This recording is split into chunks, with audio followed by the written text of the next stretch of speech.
Optimism, we're introduced to a pretty girl working in a library with the odd name of Harper Sales. Okay, cool I guess.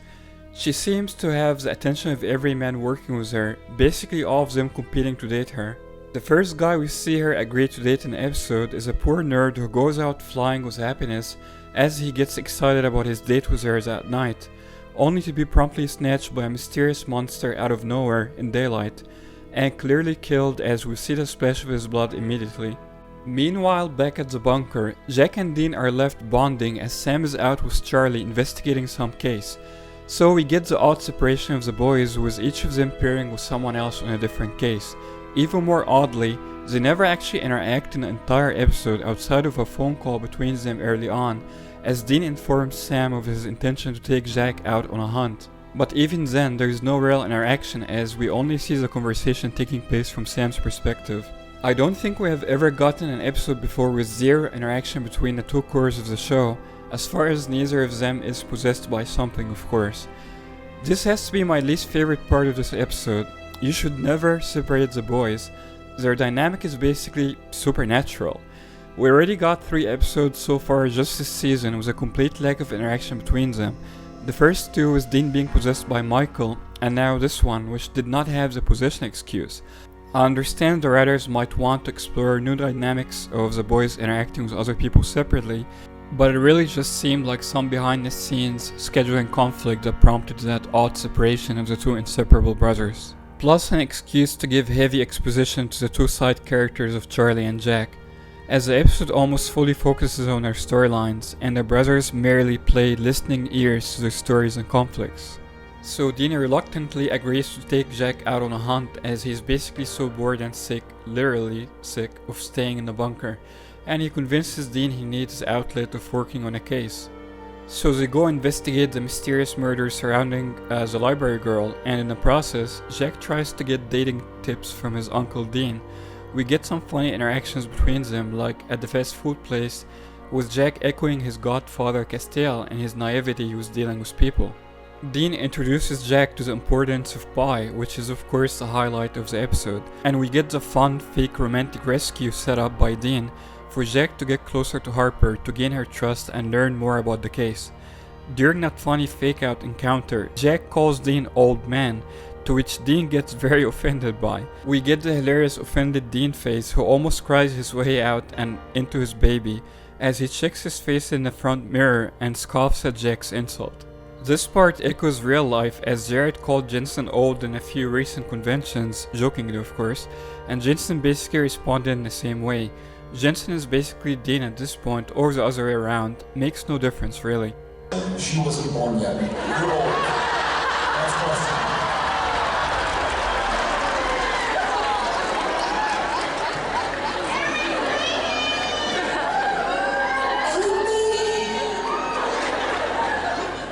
Please ask something else.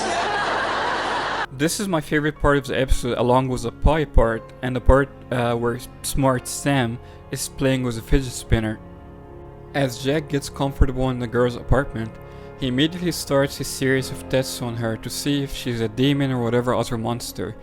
It is basically a comedy sketch of tests with a dropped coin, holy water hands, and the dear forgotten use of the magic word Christo, used by none other than Dean all the way back in season 1 in the episode Phantom Traveler to test out the flight attendant as he and Sam got on a plane to find the scary demon that has been taking planes down by possessing nervous flyers. Back when the monsters and the show overall were cool and had great writing and directing. What's interesting about Jack's use of that word is not for the fact that it's a long and cool throwback to season 1 of the show. A throwback to a word used by Dean, which we have never seen anyone use since. It goes deeper than that in my opinion. I recently made a post remarking an interesting fact about Alex Calvert, that he was basically the same age as Jensen in his first season of Supernatural, and how I think of that not being a mere coincidence in how the current showrunners seem to be approaching his inclusion in the show, basically to appeal to teenagers. As if the show needs young blood to stay relevant, and as if the boys can no longer carry it on their own. Which of course I find ridiculous, as J2 has carried the show from day one, and they are the only reason it is still going on 14 years later. It really does seem that the showrunners are basically making Jack into a young Dean, and maybe a young Cass and Sam too, with the inclusion of other elements from their characters into his. A combination of all three main stars of the show. As much as I find Alex to be a nice guy and his character Jack to be a nice one, especially at first, now it just seems like pandering to a younger audience in favor of actually trying to tell good stories on the show as it used to. And sadly, the recent ratings drop show it. You can't derail the focus away from what made the show great from day one. The full focus on the brotherly relationship between the boys, it is what makes it special. So in my opinion, they need to get back to that ASAP if they want the show to continue. And I sure do want the show to continue for many more years. I don't think any true fan of the show will disagree with me on this at least. Alright, I know I spent a long time on that part, but it's actually very important to the overall quality of the show, as it speaks to a bigger issue in the recent seasons which I continue to bring attention to. As I continue to notice it more and more as seasons go by, the little to no focus on the show's core, the boys, and the subsequent decline in quality of the show overall. I hope the writers remedy this issue soon before it's too late. So getting back to the episode, Jack and his new crazy girlfriend get an abrupt visit from Dean, who seems out of breath as he got attacked by that same mysterious monster that has been killing Harper's dates. Dean goes into panic mode trying to figure out what that thing could be. He thought it was a ghost at first, but it punched him in the face, so he changed that theory. He noticed a photo frame of some young guy who looks like the monster attacking him. Harper tells him it's her boyfriend and she thinks he lives in Connecticut. Dean immediately jumps to the zombie theory as that thing sure does not look alive. Dean confronts Archie Zombie in a funny not Riverdale on the same network and tells Jack to leave with the girl. In a not so surprising of a twist, we soon find out that Harper has been working with her boyfriend, which she killed and resurrected herself all along, and has been basically feeding him guys who like her to keep him alive and close to her. Yep, total psycho there. So, zombie boyfriend basically walks away from fighting Dean to chase his girlfriend and Jack to Dean's amusement.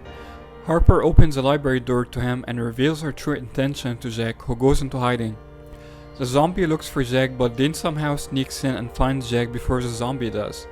They plan another fake scenario to fool the girl and catch the zombie. Jack pretends to be in love with the crazy girl despite her trying to kill him, and tries to make things work with her. Her zombie boyfriend angrily attacks him, but Dean manages to cuff him, then Jack helps him cuffing the other hand. But the girl runs away during all of that and is nowhere to be found. But this effectively concludes the hunt with a new pair of Dean and Jack, as they end up staking the zombie in the heart in a cemetery as we learn later, which is a method used before, again by Dean himself in Season 2 Episode 4, Children Shouldn't Play with Dead Things, on a zombie girl in that episode. Except back then, it was a classic pairing of him with Sam, as it always should be. Meanwhile, Sam and Charlie pairing is going parallel to Dean and Jack's pairing all throughout the episode. They are chasing some weird monster that has been eating people at a bus stop. It turns out to be the Fly, hybrid man from the movie with the same name basically. Of course it has origins and a lore in this episode. During their stakeout of the monster, Charlie tells Sam she's intending to quit hunting after this case and leaving, to his shock. She tells him her backstory of her ex-lesbian lover who died in Apocalypse World when Michael and Lucifer started the apocalypse, and people were basically killing each other for both survival and greed. Sam refuses to accept Charlie's desire to leave and works on convincing her to change her mind. Eventually they find the Fly monster and kill it, very simply with a gunshot from Sam to the chest of the monster. No need for the elaborate specific way in the lore, similar to how Dean killed the Djinn in episode prior to this one. It seems like the lore in John's journal is nothing but a relic from the past at this point, according to what the current showrunners and writers are doing with the show. At the end of the episode, Jack reminds Dean that part of being human is making mistakes and learning from them, as opposed to dwelling on those mistakes and torturing oneself forever, as Dean always tends to do. Dean gives him props for his wise advice, as Dean has been struggling with his guilt over saying yes to Michael and what he did with his body during his brief possession of him. Shortly after that, Jack's coughing becomes more intense as he collapses to the ground and faints. Dean panics, trying to figure out what happened to him, and we are left with that cliffhanger as we go into our first hiatus of the season. The obvious case here regarding what is happening to Jack is that he is dying from lacking his grace, even though it supposedly recharges itself. So that part doesn't make much sense, so we will need more information on that to make a more educated guess. Overall, I found Optimism to be a fun watch. All the comedic scenes are very well directed by Richard Spade Jr., as this is basically his specialty at this point. There's almost always a silly aspect of episodes directed by him that makes him unconventional compared to regular episodes of Supernatural. It almost seems like we can detect the trickster character in a style of editing and directing when we watch his episodes. He sure likes to manipulate the order of scenes and the conventional editing techniques often. In this episode we see that in the parallel hunts of Sam and Charlie pairing and Dean and Jack pairing. He handles all those elements very well, as well as the fewer dramatic moments in the episode. As I said earlier, I'm not a fan of the separation of the boys in basically the entire episode. That's never a good idea, as it takes away from the magic of the show, their chemistry and bond. The stories were really silly and forgettable, as the monsters were once again used as tools to explore the storylines of characters rather than having decent development to stand on their own. Believe it or not, the show used to write good monsters with compelling storylines on their own, back in the good old days of the show, in season 1 to 5. Nowadays they are merely used as shallow tools of exposition on a state of characters, basically for dramatic purposes. So to summarize, it was a fun but very forgettable episode in my opinion. I hope they get back to the root of the show sometime in the near future, so the show can continue to carry on strong. What did you guys think of the episode? Let me know your thoughts down below in the comments, subscribe for more awesome Supernatural content. Till next time, as always, no chick flick moments. Awesome. That's awesome. Right. Right. Come on. You know what? You're awesome.